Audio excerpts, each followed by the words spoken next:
ഇന്നത്തെ മാച്ചിൽ കൊൽക്കത്ത കളി ജയിച്ചപ്പോൾ പോയിന്റ് ടേബിൾ അടിമുടി മാറിയിരിക്കുകയാണ്. മുംബൈ ഇന്ത്യൻസ് ഒഫീഷ്യലായിട്ട് പുറത്തായിരിക്കുകയാണ്.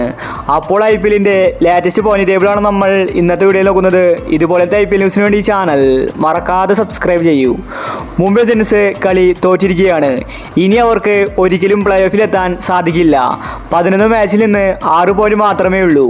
അങ്ങനെ മുംബൈ പുറത്തായിരിക്കുകയാണ്. ഇന്ന് കളി വിജയിച്ചപ്പോൾ കൊൽക്കത്ത ടീം പ്ലേ ഓഫ് ഏകദേശം ഉറപ്പിച്ചിരിക്കുകയാണ്. അവർക്കിപ്പോൾ 14 പോയിന്റ് ഉണ്ട്. ഒരു ടീമിനെ പ്ലേ ഓഫിൽ എത്തണമെങ്കിൽ 16 പോയിന്റ് ആവശ്യമാണ്. കൊൽക്കത്ത ടീം 10 മാച്ച് മാത്രമേ കളിച്ചിട്ടുള്ളൂ. ഇനി അവർക്ക് 4 മാച്ച് ഉണ്ട്. ഇതിലെ ഒരു കളി ജയിച്ചാൽ കൊൽക്കത്ത പ്ലേ ഓഫിലെത്തും.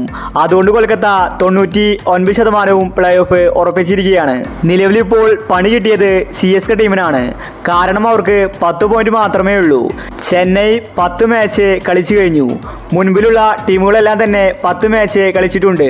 അവർക്ക് 12 പോയിന്റ് ഉണ്ട്. അതായത് അവരെല്ലാം തന്നെ എല്ലാ മാച്ചിലും ജയിച്ചാൽ CSK പുറത്താകും. LSG ടീമിന് 12 പോയിന്റ്, SRH ടീമിന് 12 പോയിന്റ്. നിലവിലിപ്പോൾ 6ാം സ്ഥാനത്ത് ഡൽഹിയുണ്ട്. അവർക്കും 10 പോയിന്റാണുള്ളത്. അതുപോലെ പഞ്ചാബ്, ഗുജറാത്ത് അവർക്കും 8 പോയിന്റ് ഉണ്ട്. നിലവിലിപ്പോൾ പുറത്തായ ടീമുകൾ മുംബൈ മാത്രമാണ്. RCBക്ക് ഇനി 10% ചാൻസ് ഉണ്ട്. ഇനിയുള്ള എല്ലാ മാച്ച് ജയിച്ചാൽ അവർക്ക് 14 പോയിന്റ് നേടാൻ സാധിക്കും. രാജസ്ഥാൻ ടീമിന് 16 പോയിന്റ് ഉണ്ട്. അവരിപ്പോൾ പ്ലേ ഓഫിൽ എത്തിയിരിക്കുകയാണ്. ഇനി അവർക്ക് ഒന്നും തന്നെ പേടിക്കാനില്ല. ഇനിയുള്ള മാച്ച് ജയിച്ചാൽ അവർ ഒഫീഷ്യലായിട്ട് പ്ലേ ഓഫിലെത്തും. അതുമാത്രമല്ല, ടേബിൾ ടോപ്പർ ആയാൽ അവർക്ക് പ്ലേ ഓഫിൽ 2 മാച്ച് കിട്ടും. അതായത് രാജസ്ഥാൻ ഈസി ആയിട്ട് ഫൈനലിലെത്തി. നിലവിലെ പോയിന്റ് ടേബിൾ പരിശോധിക്കുമ്പോൾ പ്ലേ ഓഫ് ചിത്രം വ്യക്തമാണ്. രാജസ്ഥാൻ, കൊൽക്കത്ത, ലക്നൗ, SRH.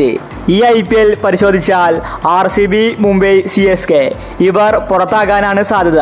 വമ്പൻ ടീമുകൾ ഇല്ലാതെ രാജസ്ഥാന് ഈസി ആയിട്ട് കപ്പ് നേടാം. അപ്പോൾ ഇതുപോലത്തെ IPL ന്യൂസിന് വേണ്ടി ചാനൽ മറക്കാതെ സബ്സ്ക്രൈബ് ചെയ്യൂ.